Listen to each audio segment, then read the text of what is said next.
Hello everyone. তো আজকে খুব একটা সহজ রেসিপি নিয়ে চলে এসেছি।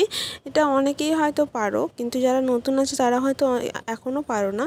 তো আজকে আমি বানাবো সজনে পাতার একটি রেসিপি।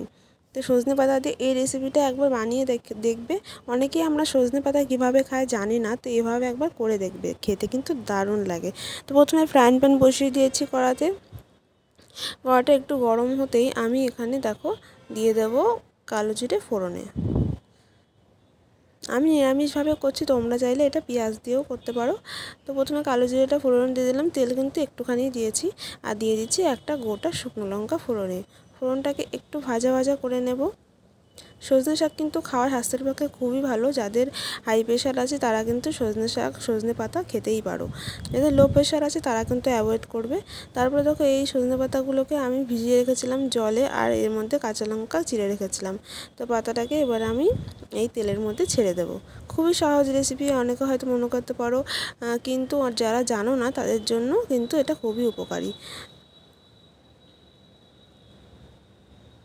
তো পাতাগুলোকে এখন আমি দিয়ে দিচ্ছি ফ্রাইং প্যানে। ভিডিও ভালো লাগলে চ্যানেলটিকে অবশ্যই সাবস্ক্রাইব করে দিও, আর লাইক কমেন্ট শেয়ার করে দিও। তো পাতাগুলোকে এবার আমি দিয়ে দিলাম। গ্যাসের ফ্লেমটাকে হাইতেই রেখেছি, খুব বেশি লোতে রাখিনি। তো দেখো পাতাগুলো এবার একটু ভিজে ভিজে এসছে। তো আমরা যেহেতু ভাজা করব তাই জন্য শুকনো শুকনো করব। তো দিয়ে দিলাম পরিমাণ মতো নুন। এতে কিন্তু আমি হলুদ দেবো না, তোমরা চাইলে হলুদ দিতে পারো, আমি আর হলুদ দেবো না। তো দেখো পাতাগুলোকে আমি ভালো করে এবার হাই ফ্লেমেই ভেজে নিচ্ছি। মাঝে মাঝে এরকম দেখো পাতাগুলো 5 থেকে 6 মিনিট পর এরকম অবস্থায় চলে এসছে। এভাবেই কিন্তু পাতাগুলোকে 2 মিনিট পর পর নেড়ে নেড়ে ভেজে নেব। আমি ফ্রাইং প্যান নিয়েছি, কি তোমরা অ্যালুমিনিয়ামের কড়াইতে নিলে আরও কিন্তু মুচমুচে হবে জিনিসটা খেতে। তো তারপরে দেখো এখানে আমি এরকম করে পাতাগুলোকে একটু ছড়িয়ে ছড়িয়ে দিচ্ছি, যাতে সিঙ্গেল থাকে পাতাগুলো, আর খেতে মুচমুচে হয়। তো এভাবে দেখো আমি ভালো করে ভেজে নিচ্ছি।